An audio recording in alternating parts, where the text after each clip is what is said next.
Un café pour la route, le podcast proposé par Jacques Vabre à l'occasion de la Transat Jacques Vabre Normandie-Le Havre. Le podcast dans lequel je vous propose de partager un café avec celles et ceux qui ont fait et qui vont faire la course. Avec des hommes et des femmes passionnants, vous allez l'entendre. Ce café sera l'occasion d'un moment d'échange autour de la responsabilité, de la performance, de l'exigence et évidemment du partage. Bienvenue à bord. Et bienvenue au Havre, c'est ici qu'on enregistre les épisodes quotidiens de Un café pour la route à l'occasion du village départ de la Transat Jacques Vabre. Enregistrement sur le stand Jacques Vabre en public et diffusion sur toutes les plateformes d'écoute. Tous les jours, on raconte une belle histoire avec un duo et aujourd'hui, c'est avec Jean Galfion et Mathieu Crépel que j'ai la chance de partager un café. Bonjour à tous les deux. Salut. Bonjour. Jean Galfion, skipper de Serenis Consulting en classe 40, Mathieu Crépel, co-skipper d'Everial en classe 40. Mais aussi et surtout en ce qui concerne notre sujet du jour, Jean Galfion passait de l'athlétisme, champion olympique de saut à la perche en 96 tout de même, à la voile depuis bientôt 15 ans, et Mathieu Crépel, double champion du monde de snowboard qui découvre désormais la course au large. Jean, je le disais, ça commence à faire un petit moment maintenant que tu es passé du tartan des pistes d'athlé aux embruns de la course au large. Eh ben oui, ça fait. J'ai commencé en 2005 exactement, voire un petit peu avant, à naviguer sur les bateaux de la Coupe de l'América, sur des postes physiques. Je tournais les manivelles et je sortais les voiles des soutes et je m'occupais de la préparation physique de l'équipage à terre, parce qu'il y avait 25 marins. Donc c'était pas trop loin de mon univers, c'était un univers physique. Puis ensuite j'ai eu envie de partir au large et c'était surtout là qu'il y a eu un grand écart, parce que entre tourner les manivelles sur un classe América et faire du large, ça n'a rien à voir. Et donc ça a commencé à peu près en 2010, ouais. Et d'où ça vient cette attirance pour un nouveau sport et surtout pour le large, la navigation ? Ça vient que je suis issu d'une famille bretonne avec des histoires de marins, avec un grand-père dans la marine nationale, avec beaucoup d'amis de mes parents marins-pêcheurs qui étaient à la maison, et toutes ces histoires m'ont bercé. Donc les seuls bouquins que j'arrivais à lire quand j'étais petit, c'était les romans d'aventure maritime, c'était les odyssées de grands skippers. Et quand ça s'est ouvert, cette porte, que j'ai des copains qui m'ont emmené naviguer avec eux en régate, et ça m'a plu énormément. Alors quand je partais en compétition, en meeting ou en stage, j'avais toujours des revues de voile sous le bras aussi.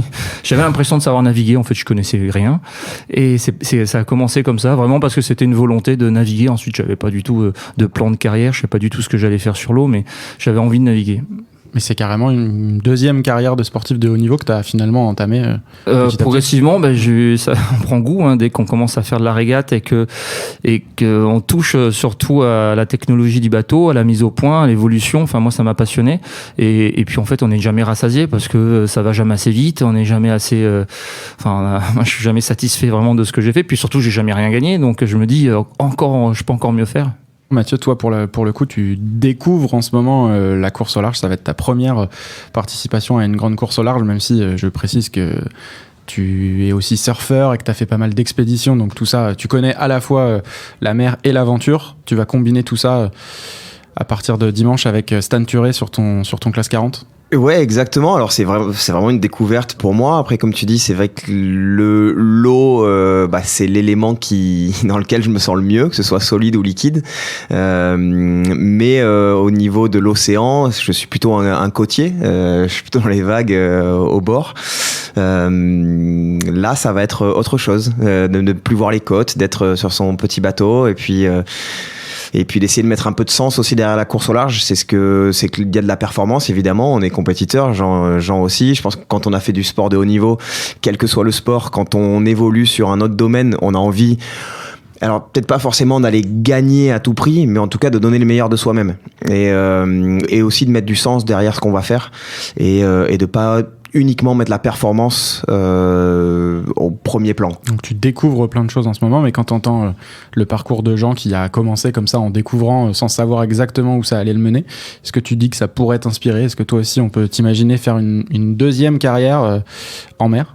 Alors le parcours de Jean est de toute façon inspirant déjà à la base, que ce soit dans l'athlé, à la perche, médaille d'or olympique forcément, ou dans la voile, mais peut-être que Jean, il a peut-être fait les choses un petit peu plus dans l'ordre par rapport à moi. C'est qu'il a commencé un peu plus bas de l'échelle. Moi, je commence par une Transat Jacques Vabre, ce qui je réalise toujours pas, là je suis là, mais je vis un rêve éveillé, et je pense que avant dimanche, d'être sur la ligne de départ et de voir tous les bateaux à nos côtés, je vais toujours pas réaliser, quoi. Donc Mais est-ce que ça va générer une vocation? Je sais pas. Donc pour moi, la voile, c'est plutôt un moyen d'aventure, d'exploration, de découverte, mais pas forcément de course au large. Donc c'est comme ça. Et puis bon, voilà, je me retrouve là. C'est malin. Jean, toi, qu'est-ce que ça représente pour toi la Transat Jacques Vabre? Alors, t'as participé à la Route du Rhum, mais c'est ta première Transat J'ai Jacques Vabre. Mathieu, mais c'est vrai qu'en 2010, moi, quand j'ai commencé vraiment le large, j'ai commencé par la solidaire du chocolat avec Tanguy Delamotte. Et c'est comme Mathieu, hein, je disais, mais qu'est-ce que je fais là? J'avais l'impression de vivre un rêve parce que quelques années avant, je savais même pas où était l'avant et l'arrière d'un bateau en réalité. Et puis ensuite, ça s'est construit doucement. Par contre, c'est vrai que pour arriver jusqu'à 2014, ma première Route du Rhum, où pareil, j'étais complètement halluciné de faire des conférences de presse à côté de marins de renom comme aujourd'hui là. Enfin, je me dis, qu'est-ce que je fais là? C'était assez étonnant. Bien sûr, c'était pas sur la même catégorie et pas au même niveau. Mais ce qui est passionnant, c'est que c'est le milieu qui est passionnant, c'est la technologie des bateaux. C'est qu'on est sans cesse à développer des choses qui ensuite vont peut-être servir pour la suite. Moi, j'aime beaucoup cet aspect-là. Et après, il y a un côté performance, certainement. Hein, bien sûr, c'est la compète, mais aussi de challenge personnel, quoi. C'est aussi, on va chercher un petit défi personnel et d'arriver à se regarder encore avec un peu plus de fierté dans le miroir quand on arrive à accomplir des choses un peu dures, un peu difficiles, parce que c'est comme pas super confortable hein, ce qu'on fait et c'est pas toujours drôle. Moi, souvent, je me dis, mais qu'est-ce que je fous là, quoi? J'aurais peut-être pu faire autre chose après ma première vie. Hein. Et puis en fait, à me faire peur. Là. Ouais. Et puis ça dure pas longtemps. Un coucher de soleil, un lever de lune, enfin voilà, 3 dauphins, et puis on est trop heureux. Et surtout quand on arrive, on a envie qu'une seule chose, c'est de repartir. Donc ça prouve quand même qu'on est bien sur l'eau. Pour en revenir à vos anciennes disciplines respectives, est-ce que vous avez identifié des points communs dans la préparation, dans la manière dont on aborde les grands événements entre votre passé de sportif de haut niveau et vos disciplines spécifiques et ce que vous faites aujourd'hui, la course au large? Des points communs d'ailleurs ou des grosses différences, des choses que vous avez dû adapter? C'est dur à trouver quoi, les points communs en réalité. C'est deux univers très différents par rapport à ce que j'ai connu, où la machine en athlète, c'est son corps, quoi. Donc on est beaucoup à l'écoute de son corps, parfois beaucoup trop.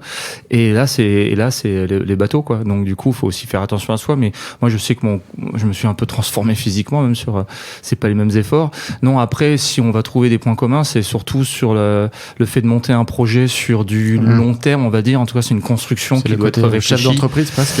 Ouais, mais une construction pour arriver à un but, quoi. Et quand on a un but, on définit un objectif précis, puis ensuite, on fait le chemin dans l'autre sens. Qu'est-ce qu'il faut pour arriver jusqu'à ce but? Et on essaie d'être dans une certaine respect du timing et mettre les priorités dans le bon sens et puis faire des choix parce que tout est une question de choix dans ce milieu et chacun son avis. Donc au début, c'est un peu compliqué. Mais en réalité, si on s'appuie sur une bonne structure, une bonne organisation, et ça, c'est un peu le point commun. Voilà. Ensuite, un peu la gestion du stress, le stress de la compétition. Parfois, on peut être un peu stressé sur le bateau, sur des événements, sur la casse, sur des situations où il faut ralentir. Au contraire, il faut vraiment se ralentir et se poser pour ensuite mettre les choses à plat et faire le bon choix. Après, je pense que quand on a excellé dans un sport ou qu'on s'est entraîné énormément, il y a une certaine rigueur qu'on a l'habitude d'avoir. Il y a l'entraînement, il y a l'adaptation, il y a il y a des choses qu'on développe à travers la répétition, à travers on se connaît aussi peut-être assez bien à la fois sur le côté physique et sur le côté mental, de savoir jusqu'où on peut aller, jusqu'où on peut tirer sur le corps, sur la machine, enfin du coup sur notre machine qui est le corps humain. Et puis il y a en ce qui me concerne, moi sur l'évolution de ma carrière que j'ai eue hors compétition, où je continue à faire énormément de projets liés au snowboard ou au surf, tout ça, c'est que je fais pas mal d'expéditions où je vis dans des milieux, soit en montagne, dans des tentes où on passe une semaine, 10 jours sur un glacier au milieu des montagnes. Et ça, au final, un bateau, c'est une grande tente dans laquelle on va camper pendant 3 semaines là pour ce qui est de la Jacques Vabre, où on a notre petit réchaud, on a notre petit duvet, on a notre banette, et puis voilà, on est dans un environnement qui est mouvant, qui est jamais le même du matin jusqu'au soir, qui évolue chaque minute, même quasiment chaque seconde. Donc je pense que l'adaptation au milieu ambiant, au milieu naturel, elle se fait assez bien. En tout cas, pour moi qui suis issu d'un sport outdoor, on va dire, sur un sport de stade, c'est sûr que, et je trouve que c'est génial, là les règles elles changent en permanence, quoi. Et il faut qu'on s'adapte. Une adaptation en permanence que dans ma première vie, je m'entraînais, c'était dur les entraînements, on finissait souvent à quatre pattes, des douleurs, etc. Mais après il y avait massage, sieste, on faisait attention à l'alimentation énormément, à tout. Et en fait, c'est vrai qu'il y a une adaptation, il faut devenir un peu plus dur au mal, robuste. Ouais, c'était un grand écart pour ça, c'est sûr. Derrière, oui, ce que disait Mathieu, c'est assez. Peut-être, j'avais pas encore réfléchi à ça, mais peut-être le point commun important, c'est que c'est qu'on fait du haut niveau, on est obligé et quand on a en plus on atteint le très haut niveau, on est obligé d'être très honnête, quoi, par rapport à sa performance, par rapport à comment y accéder. On peut pas se cacher derrière des fausses excuses, sinon ça marche jamais. On sait très bien que c'est souvent la limite d'ailleurs des très grands et des bons. Et c'est et du coup, ouais, c'est vrai que moi sur mon évolution sur la voile, j'ai essayé de jamais mentir par rapport à ce que j'étais capable de faire, où je me situais pour avoir une critique permanente pour avancer, quoi, tout simplement. Pour finir, la question habituelle de fin de podcast que je pose à tous les skippers, est-ce que vous embarquez du café à bord de votre bateau ? Est-ce qu'un café, c'est conseillé pour la route ? Alors nous, on fait même un petit peu mieux qu'embarquer un café. Vous embarquez un plan de café. On embarque un plan de café. Donc on va essayer de refaire le voyage de historique de Gabriel Gabriel Mathieu de Clieux. et on va remettre ce plan de café livré par JDE et Jacques Vabre ici au Havre, tout à fait, qui va arriver en Martinique. Et l'idée, c'est qu'en fait nous, quand on fait de la sensibilisation en classe avec la Water Family, à la fin on donne un arbre, parce que voilà, l'arbre c'est la vie, c'est de pousser à continuer à planter la graine et à la faire vivre. Et donc là on va essayer de transmettre ce plan de café à une classe en Martinique, en espérant que votre traversée soit un peu moins épique que celle de Gabriel de Clieux il y a 300 ans. Alors moi j'ai pas de plan à bord, mais alors c'est très bizarre. Alors moi j'adore boire du café à terre, et ben sur l'eau j'arrive pas à voir. Il y a des trucs bizarres comme ça sur l'eau, on a des goûts qui changent. Alors j'en prends pas. Voilà, bizarrement. Donc, rendez-vous en Martinique pour reprendre du café. Exactement, je me rattraperai là-bas. Merci beaucoup messieurs, merci Jean. Merci Mathieu. Avec plaisir. Dès demain, je serai en compagnie de 2 autres invités et j'aurai de nouveau le plaisir de partager avec eux Un café pour la route, le podcast proposé par Jacques Vabre à l'occasion de la Transat Jacques Vabre et enregistré au Havre sur le village départ de la course. Ce podcast est réalisé par Mathieu Viguier et Louis Chabin et produit par Podio. Vous le retrouvez donc sur podio, pod2io.fr et sur toutes les plateformes d'écoute, Apple, Spotify, Deezer et les autres. Un nouvel épisode est mis en ligne chaque matin pour accompagner votre café. Pensez à vous y abonner pour ne pas les manquer et n'hésitez pas à noter, commenter le podcast et surtout à le partager sur vos réseaux sociaux. À demain.